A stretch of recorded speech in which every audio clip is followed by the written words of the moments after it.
I'm just double checking. Hi everyone, welcome. Just give us a minute, please. We are setting up our Facebook Live session, and then as soon as that's going, we're going to start. And happy International Women's Day in the meantime. Thank you.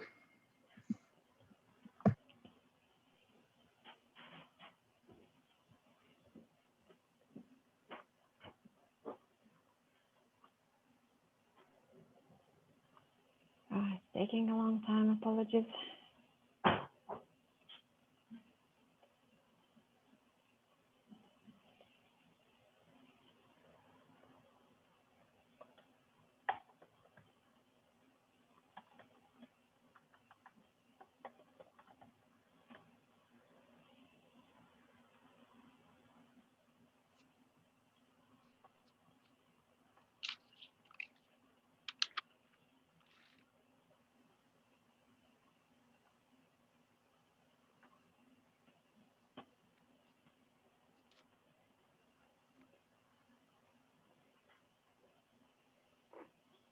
Okay, we are live, Judy, so we can start.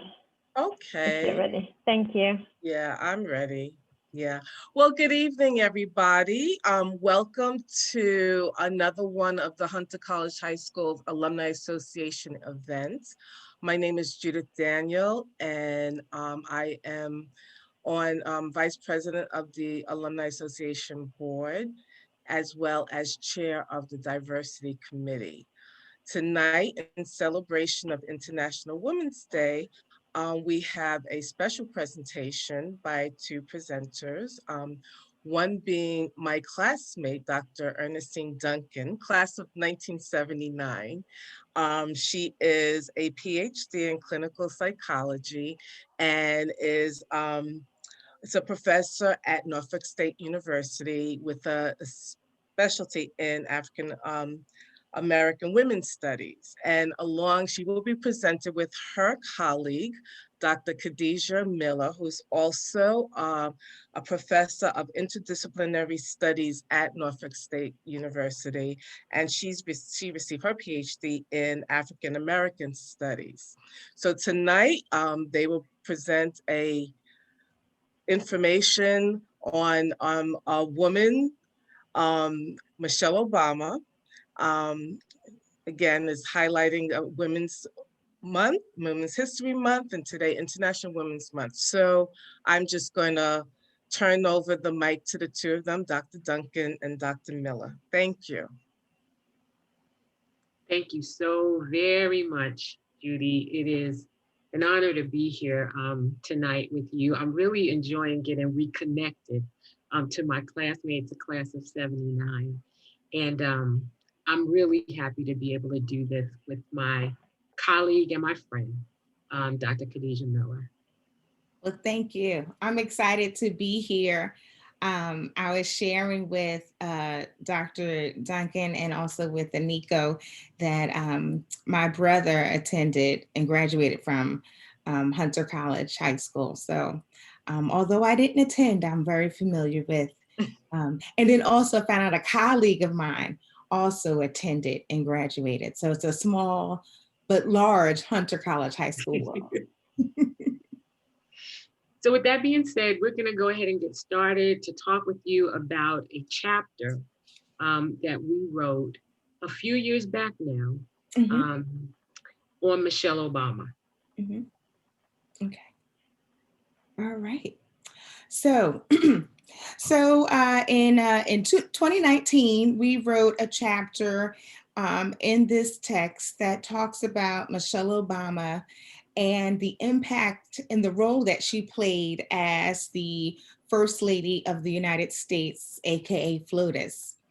And so the chapter, we wanted to present an analysis of Michelle Obama that looked at her as the first African-American First Lady, and then to look at her in her own right, not juxtaposed to her husband, but how did she negotiate that role, and then what was her impact or the effect of her in that role.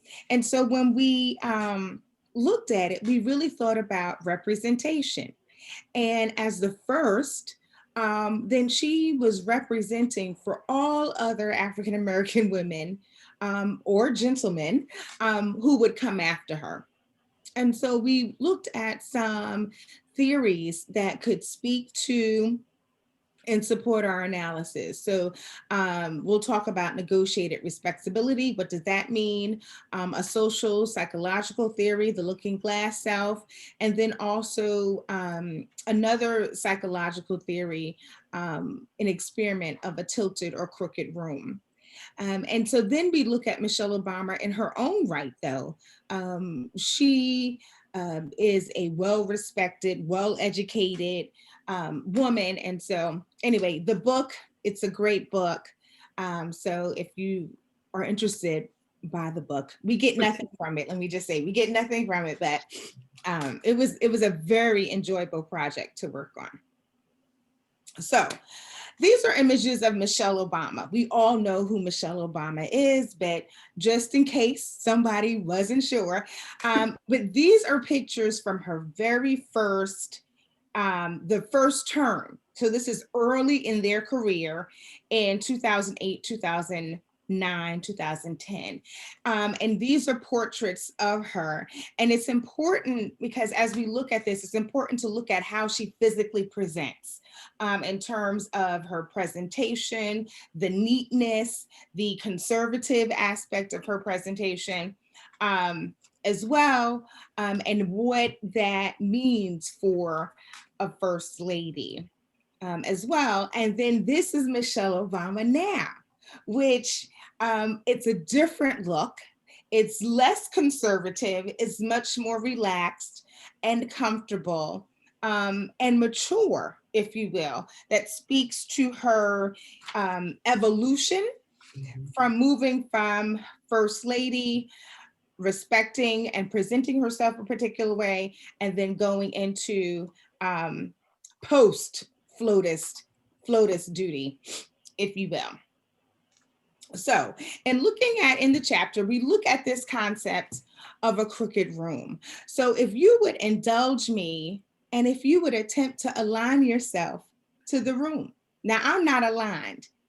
So I'm going to align myself. I think Dr.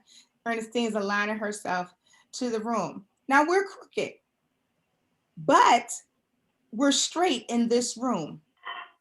Now, can you just imagine if you had to live your life like this? So now I have to admit, I have a chair with wheels on it, so I could easily roll. So I'm moving through life like this, not comfortable at all. Now, the crooked room is a concept, is a psychological idea that's presented in Melissa Harris Perry's text, Sister Citizen, that came out in 2012. And in this text, she describes the experience of Black women, in particular in terms of their citizenship and their political and social activity in the United States, that they are trying to stand upright in a crooked room. And the crooked room are those controlling images that Ernestine's going to talk about. The crooked room is the misperceptions, the stereotypical ideas, the pervasiveness of just negative attributes that have been placed on Black women. And so Michelle Obama, as First Lady, is fighting against this crooked room. And instead of contorting herself, as Ernestine and I did, she is perhaps standing straight and making the room stand out as crooked and wrong. The other theory we look at is respectability politics, and respectability politics has been around for a long time, and it's a calculated, strategic, and impactful manner response to our society, in that Black women, Black people, I would say in general, they adopt the conservative, oftentimes conservative behaviors, attributes, mannerisms of the status quo, of the ruling dominant society. And so as a result, they will dress a certain way, speak a certain way, engage in certain activities. They will always be respectable. And it's intentional, because if you are considered respectable, then you will earn respect. And with that respect, you would earn entry into all areas of society. Whether or not that works, that's up for discussion. But Michelle Obama incorporated and practiced respectability politics in a way that she was one of the most qualified, if not, I would say one of the most qualified first ladies we've ever had in contemporary times. I would say in the 21st century, definitely so. Notwithstanding Hillary Clinton, where they have similar educational backgrounds. And so the last concept is the looking glass self, and Ernestine's going to talk about that. So the looking glass self is a social psychology concept. It looks at how is it that we think about ourselves, and it's based on how other people see us. So back in 1902, Charles Horton Coley, he conceptualized this idea of identity. And he said that our identity is based on 3 steps. It starts with how one imagines one looks to other people. So that's the first step. The second step then is how one imagines the judgment of other people based on our appearance, our identity. And then thirdly, we form our self-concept on the basis of how one thinks of how other people think about them based on their previous judgment. So here's an example of that.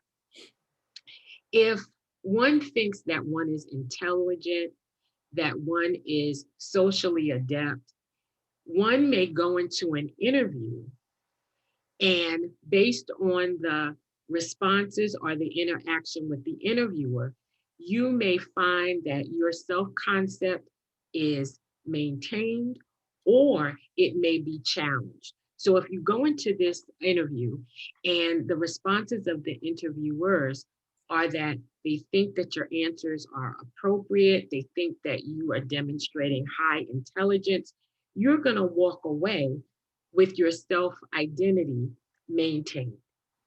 However, if they seem to challenge that, or to maybe feel as though, or project to you that you are not intelligent, that you are not giving the right answers, it will then challenge how you see yourself. More contemporarily, there's an author, her name is Lisa McIntyre, and she talks about the looking glass self as a tendency for one to understand ourselves through the perception which others may hold of us.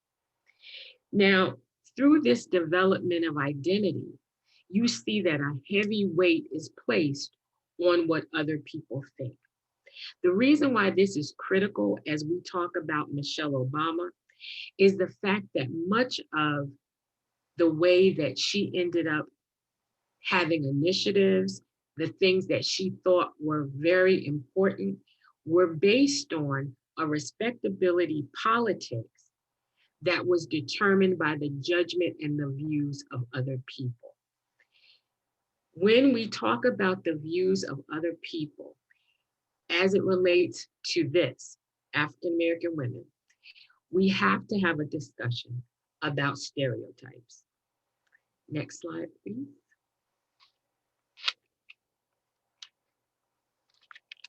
And so there are several stereotypes that people here tonight may be aware of.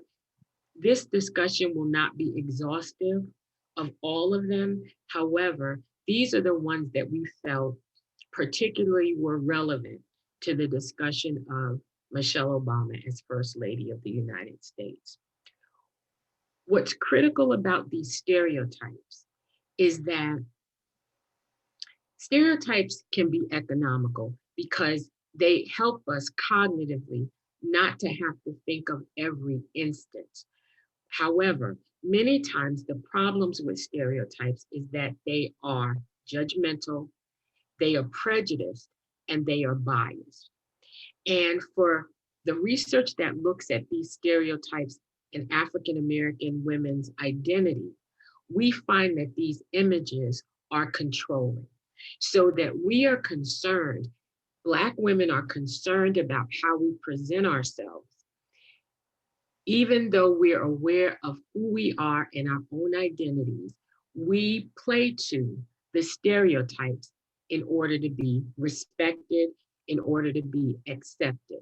So the first stereotype I'm going to talk about is the strong Black woman. And this is a stereotype that assumes that Black women are naturally strong, naturally resilient, that African American women are self-contained and self-sacrificing. The strong Black woman doesn't need a man. And so that is sometimes projected onto women who are single, right? Or who have difficulty in relationships. Black women who are strong, the literature shows us, there is research across disciplines that there is an assumption based on this stereotype that Black women are less sensitive to pain. And so even, we're becoming more aware of this with a lot of what has happened over the last year or so, looking at disparities in health and finances, but as it relates to health, the mortality rate for pregnant women, Black women, is 2.5 times higher than it is for white women. And many times it is the misunderstanding or the assumption when women say, Black women say, I am hurting or something about this does not feel right to me. There has been a tendency for medical professionals to ignore it or to minimize it. And in some instances, 2.5 times more than for other people, it results in Black women losing their life in pregnancy or in childbirth. This is a double-edged sword because for many women to be perceived as strong, it is a positive thing. But many times it comes at the expense of asking for supports or receiving the supports that you need. The next stereotype is one that people may be more familiar with, and that is the mammy stereotype. And here are some images from the initial inception of mammy to some more contemporary images. And we thought it important to include these contemporary images because what they do is they perpetuate the stereotype. So even in the media, we look at ways in which this caring and nurturing figure is what is expected of Black women. Mammies will historically took care of other children, and because of that, often could not take care of their own. And so with that, there came the expectation that Black women are supposed to be nurturing, Black women are supposed to be caretakers. And when they are not, that becomes a particular offense to some people. In her attempt to fit in the crooked room, Michelle Obama coined the term for herself, her identity, as mom-in-chief. That's what she said, right? Mom-in-chief. Was it mom-in-chief? Yes, Okay, she calls herself mom-in-chief. That's her primary role. And that was her primary role. Some of us may remember at the outset, she was criticized for being so stoic and for being so, just not as emotional as people expected or felt that they needed her to be. And so again, her attempt to fit in the crooked room, but to do so in a respectable way, was that she became the mom in chief. The last stereotype that I'm going to talk about, and again, there are many, is the angry Black woman. The angry Black woman is pretty self-explanatory. There is research that supports the notion that even when Black women are being assertive, are simply stating what is factual and objective to them, the perception is that they are angry. We see this, I see this very often with the picture here of Maxine Waters. There have been experiences that we witnessed with her where she has been disrespected, where she has been treated differentially, and in simply wanting to reclaim her time, simply stating that she will not be cut off. She is often perceived by the popular culture as being angry all of the time and being inappropriate. This picture we included here from the New Yorker is a cover of Michelle Obama in weaponry, because early in their career as president and first lady, and the questions about Barack Obama's nationality. Nationality. And she made a comment that she was proud to be an American. She was perceived then as being an angry Black woman in America. Next slide. Can I add something? Of course, please. I was thinking also that the angry Black woman and the strong Black woman, where I think I might have changed the order of the slide, but that they really parallel because, you know, with the strong Black woman, if you're strong, it allows one to be mistreated, right? Because you're strong, you can take it. It means that you can abuse one because you're strong, you can take it. You can do all these things to a person because they're strong, they can take it. And it's the same, you know, historically, the idea of strength was used against African women, when the first women who came and who were enslaved, and they were, because they were just as strong, right, as men, that they could be abused and worked to provide free labor for the United States. So, you know, it's a trope, if you will. It's this idea that has truly supported the continual mistreatment of Black women. And so to put that on the First Lady, it really opens the door for the onslaught of media attacks that she received, because she's strong, she can take it. And then it's also the idea that in her role as First Lady, that she's, you know, endorsing her husband to engage, like the misinterpretation of after a speech, and they did the fist pump, that it was some military call where it was just a different expression of endearment and support. And support, yes. So next slide, please.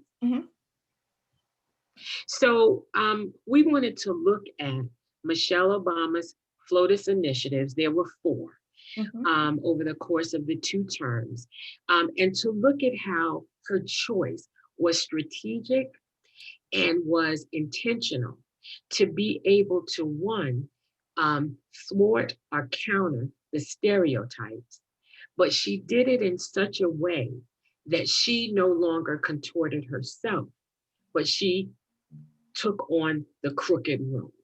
And so the first one we'll talk about is Let's Move. In 2010, she initiated, along with her husband, the Let's Move campaign, and its goal was to reduce childhood obesity. Now, I don't know if everybody knows this, but her first interest in addressing childhood obesity was right in her own home, that home being the White House. And it was at a doctor's visit with her youngest daughter, Sasha, that the doctor indicated that based on her lifestyle and the things that she was eating, that Sasha was on her way to being obese.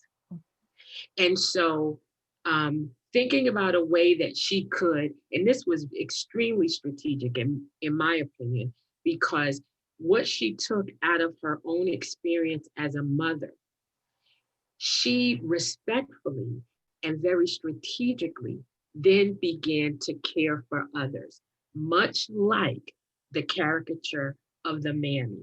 But in doing so, she did it in such a respectful way, such an intentional and strategic way. It no longer had the negative connotation that a mammy would have. And so she addressed childhood obesity through nutritious eating, as well as exercise and movement. Mhm.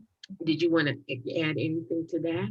I think in the process of that, she also, a mother concerned for the health of her child and to eat.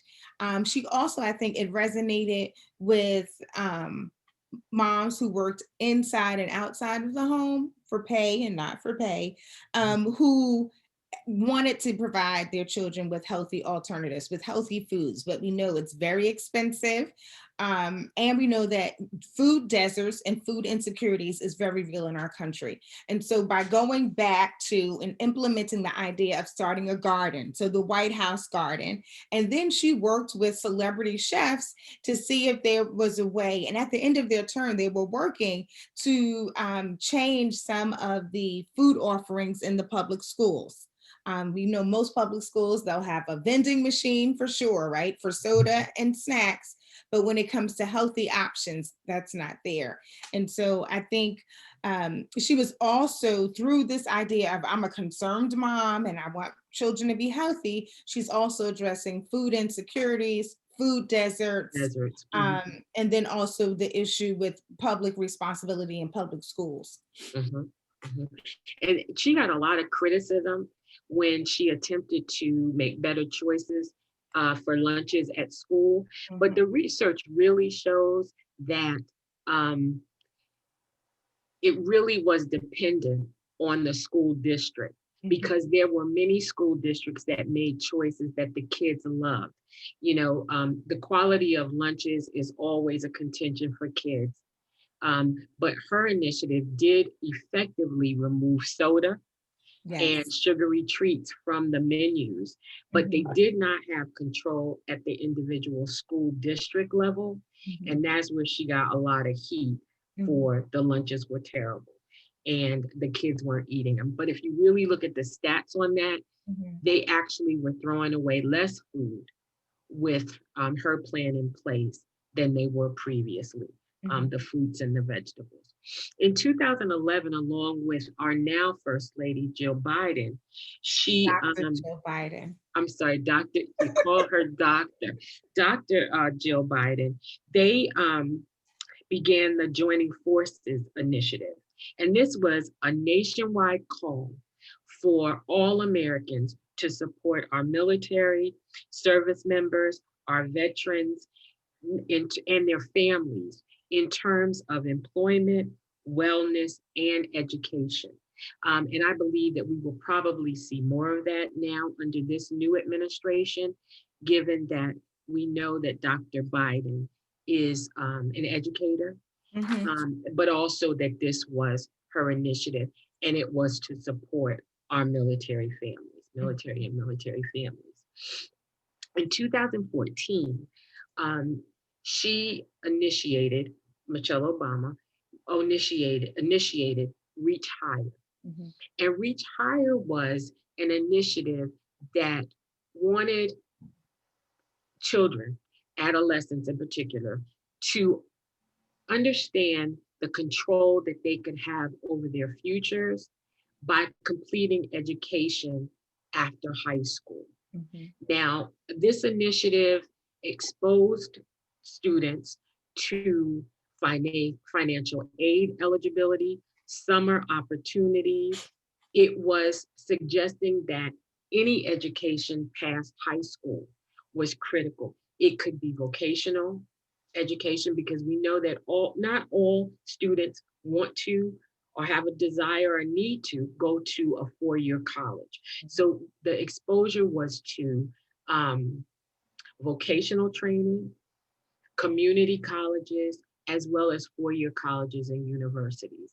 And with that, she felt that students could then be empowered to make better and more educated decisions about their futures and how they were going to plan for it. And finally, in 2015, along with her husband, she had the initiative of Let Girls Learn. And this was a global initiative that had as its emphasis educating young women around the world, providing them with access to education, because in some countries, as we know, they are not afforded education. And so she made global efforts to be able to empower young women to get their education. Did you want to add anything about the? I was just going to say the Reach Higher was a program that also was a way to respond to economic disparities, but it wasn't presented as this is an economic plan, because the research shows that people who have post-high school education earn more money, and they bear well in terms of their families and prosperity and their ability to be more self-sufficient, if you will. And so by having this Reach Higher, it really helps to address the economic challenges without saying this is an economic plan. And then the Let Girls Learn similarly, but also addressing, as Ernestine said, the inequity that is found among the education that girls receive across the world. Was that the end? That is the end. That is the end. But we leave with the idea that Michelle Obama, as a mother-in-chief, a mom-in-chief, as a lawyer, as an author, as a wife, and the first Black First Lady of America, left a legacy. And historically, she is known now not only as a staunch advocate of her husband's policies, but she also she continues to be a staunch advocate of health and wellness and improving those for the country. I would also say that she, in terms of addressing the challenges and issues that she faced, which were vast, that she was always at the forefront working to empower others, to empower children or mothers or military families. And the issues that she chose impacted not just the African-American community, but were national, if not universal issues as well. And I think that's important, that she had a very vast outlook. She was not singular in her projection of impact and representation. And I think she left, large shoes to be filled after her. I'll leave that there. But I will say that looking at 2021, and for us, it was important to end with this, relatively recent photograph of Michelle Obama, because in this photograph, she is nodding off to another first. Mhm. And it is a look of, a motion of, I got you. Gotcha. You got this. Right. And I think that really speaks to her focus that extended beyond herself. Of course, we could do a whole nother discussion on her On that. fashion, which Yeah. was fabulous, on her hair, which was fabulous, her biceps, but that wasn't our focus. And even though in the article we do touch on that, because she was very intentional to present in a way that would be positive, and that when you would go back and look through the archives, you would see these positive, strategic, empowering images of the first family. Mhm. So, thank you. Yes, thank you. Now, we did get some questions in advance. Mhm. One of them was a question regarding a comparison Okay. between Michelle Obama, Melania Trump, and Joe Biden in terms of impact, in terms of initiatives. So I want to begin by saying our research, and we are scholars of Michelle Obama. And with that, we weren't really aware of the initiatives. And of course, with Dr. Biden, hers are yet to be determined. But I did find that Melania Trump had seemed to only have one initiative during the President Trump's term. And it was something called Be Your Best. And it included a number of things, but there was a great deal of criticism around it, in that one of the pieces of the initiative was about cyber security, and inclusive in that was cyberbullying. And many people thought there was no greater cyber bully than her husband. So many of the inclusive parts of her initiative were thought to have failed because that was a part of it. Mhm. Mhm. Mhm. I will say that, well, I'll go to the other question we had. I think you addressed that. We received another question that spoke to a comparison, if you will, between Michelle Obama as First Lady and Vice President Kamala Harris. There are two distinct positions that really call for two distinct levels of involvement, responsibilities, an agenda.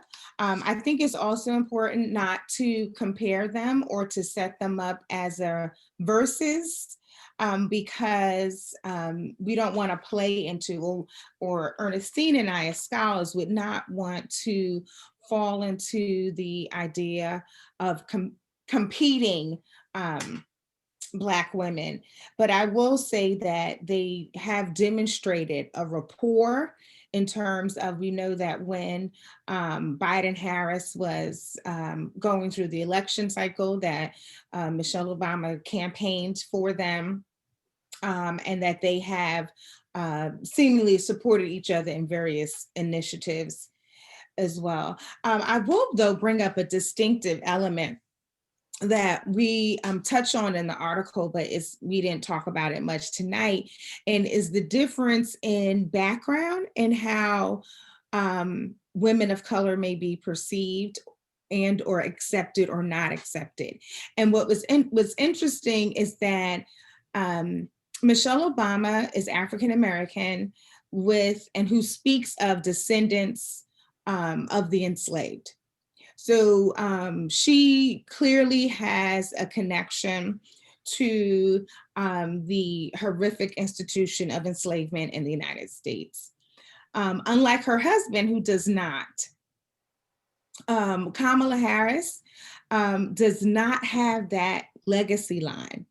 And so in that, she will, like President Obama, will not have the same type of, I hate to be so blunt, but I'm just going to say the same type of hatred targeted towards her, because Michelle Obama was a constant reminder of the enslaved. And that, studies, you could look at the records that she received more death threats than her husband. And part of that was the idea of how dare you formally, although she wasn't enslaved, her parents weren't enslaved, her ancestors were. And so I think that also speaks to when we talk about women of color and the complexity of what that means in terms of legacy and history. And I think a whole nother topic about that would be colorism, because another thing that tended to be a problem for Michelle Obama as compared to her husband was the complexion of her skin, with her being darker than he was. And that will exist again with Kamala Harris. Yes, that's true.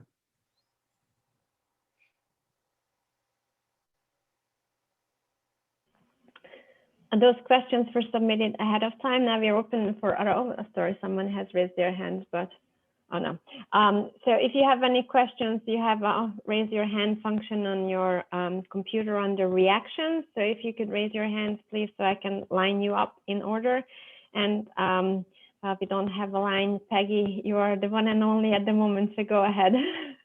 Thank you very much. This was a fascinating talk. And I wondered in your book if you talked at all about Michelle Obama bringing her mother into the White House and the image that also communicated of this strong grandmother role in the household, which is, very common in many Black families and is not so common in most of America today.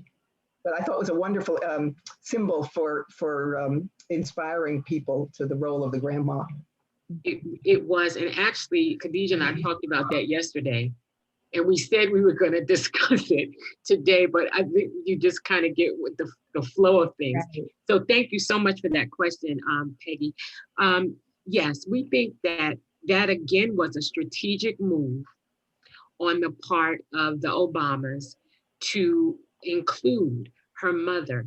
One of the things we haven't talked about, but I think that is really critical here, is the whole notion of collectivism for people of color. And the fact that we are less individualized, we are more collective with those that we love and we include in our family, the whole notion of fictive kin and these relationships. So yes, bringing her mom in and having that symbol of the stability of her life. And as she continued to do things, her mother provided a great deal of support to extend her reach as a first lady, but maintaining her role as a mother. And who could do it better than her mom? So yeah, I think that was very critical, and I think that it was very strategic.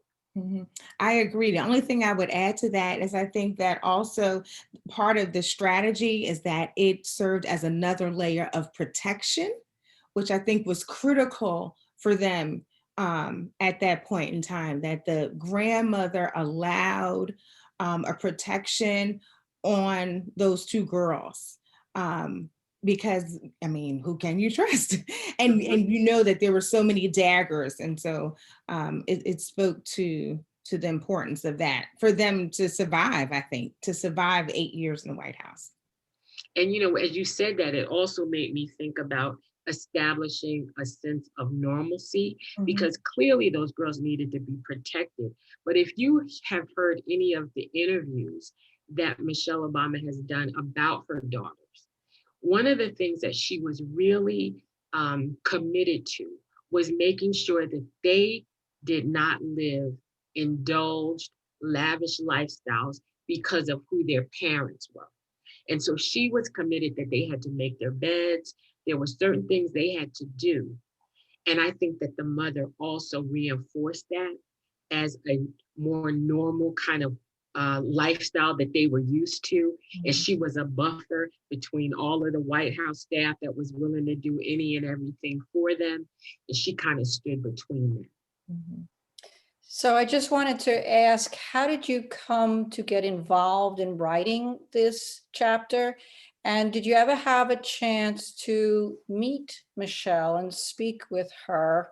And of course, thank you for a very cohesive presentation. Thank you. Thank you Thank so you. much. Khadijah, you want to take it? No, we have not had an opportunity to meet Michelle Obama, but if anyone who knows Michelle, tell her she can call us. So we came across, so the work that Ernestine and I have been doing over the past few years really lend itself to a place where we are now, which is the latest work we did, which is on Black motherhood. And so I would say in hindsight, our work has evolved, although it wasn't as intentional. So we started working on this project right as the Obamas got out of the White House. That's how long it took. And prior to that, we had been researching images of Black women. So going from images of Black women, looking at the impact of stress on Black women, and then had this opportunity to participate in this book on Michelle Obama, which we realized the theories and the work we had been preparing for really was a very easy flow into looking at Michelle Obama. And I know at the outset, Khadijah said this was a very enjoyable project and process. That's not my story. Because a very real part of why we did this and how it came to us is, as faculty, it is critical for us to publish. And so what you try to do is find the thing that you love or that you're interested in, so that your work can then not feel so much like work. But as she said, this was a long process with several iterations, several edits, late nights, all of that. But at the end, I'm really happy. She and I are very happy of the product and the opportunities that it's providing us to include this. And I think what you just said about it's being very hard work, but you find something you love and put yourself into it. I think as you're making the psychological comparisons and talking about Michelle's Obama's choices, she also, another piece of it is choosing something you know about, choosing something you're earnest about, choosing something you're successful about. Whether or not we look upon it and say, oh, that was politically strategic, so she be accepted as the first Black woman in the White House. But these were genuine interests. She was a strong, committed mother, a beautiful woman, an intelligent, gifted lawyer. So, it makes sense to do what you know, do what you love. And if you want to be successful in the larger field, we know that we have to shape it so that it's accepted by someone who might not want to accept it. Yes. And obviously I'm not a Black woman, but I have been in situations where, okay, I have goals, but this particular audience is not interested in those goals. And yet as a teacher, I know they need them. So there has to be this give and take and shaping and snipping back and forth. That's just what we do. Exactly right. Exactly. And I have to say, I think it's interesting that you're wearing the T-shirt under, that's, we're just talking about stereotypes, and because you're a strong woman, you're expected to do X, Y, Z and to do it alone. So again, it's a balancing act. I've always wanted to take on the role of the strong, independent woman, but there are sometimes you wind up doing everything. Because of it. Get used to you doing it. And yes, again, of course, it's different in Michelle's case, but we all feel that. Yes, Mhm. yes, I think we But do the all aggressive feel woman is cold and the aggressive man is not. right. that, and that is true.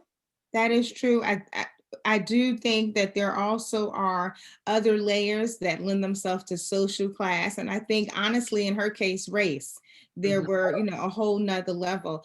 And in the chapter, we talk about the dexterity of Michelle Obama, which really allowed her to push forward.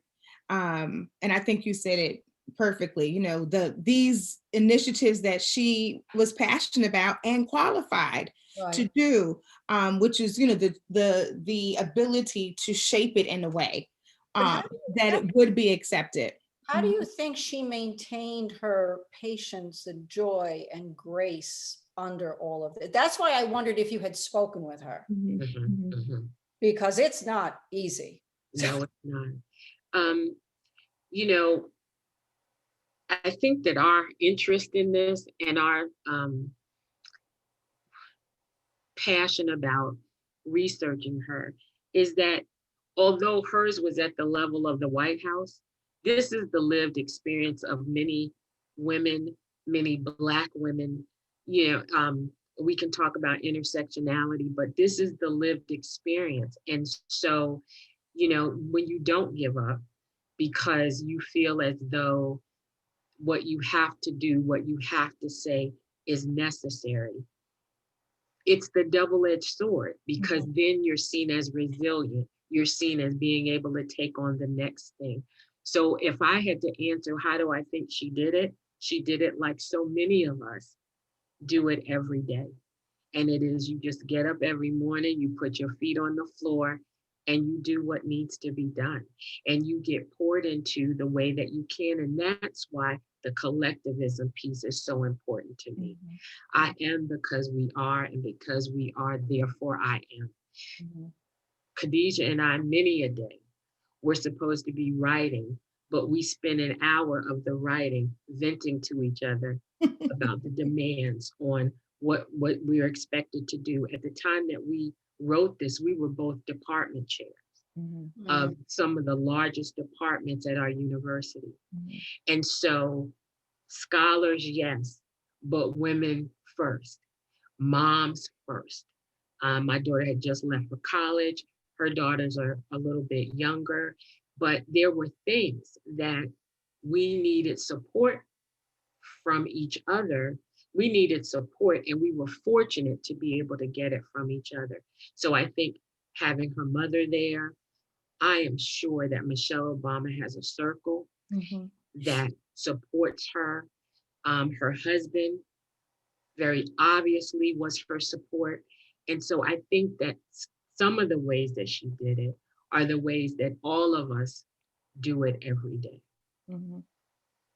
I think that's an excellent point. You're talking about the collectivism. And I think even in not meeting her personally and directly, recognizing that there is a shared experience for Black women. Now, let me say this, there's no monolithic, it's not that simple, but I think there are enough commonalities. And it has positive and negatives, looking at those stereotypes and the whole concept of fictive kinship, the idea that, when we Black women celebrate Michelle Obama, she is us. Women of color celebrate Kamala Harris, she is us. But on the same token, there is when we see a negative trope or stereotype or controlling image, she's us too. Right. So that give and pull, that give and take, Ernestine said it's a double-edged sword. It really is. And so that speaks to, I think, part of the connection we had to engage in this research on Michelle Obama. Thank you. Fantastic. Does anyone have a question? Last chance. No, then thank you so much. Over to you, Judith, then. Okay, well, I would like to thank our presenters, Dr. Ernestine Duncan and Dr. Khadijah Miller, for their presentation today on Michelle Obama. And, you know, today being International Women's Day. And what I took from this presentation is, you know, and what they left us with is that, you know, the issues or what Michelle Obama went through in the White House and in life is really universal. They're universal issues of women. You know, how do you balance being professional, your professional life with your personal life? How do you balance being professional with your husband as president of the United States? This is something that now Dr. Jill Biden is going to have to do. You know, how does she maintain her identity while also serve as First Lady and serve under the president?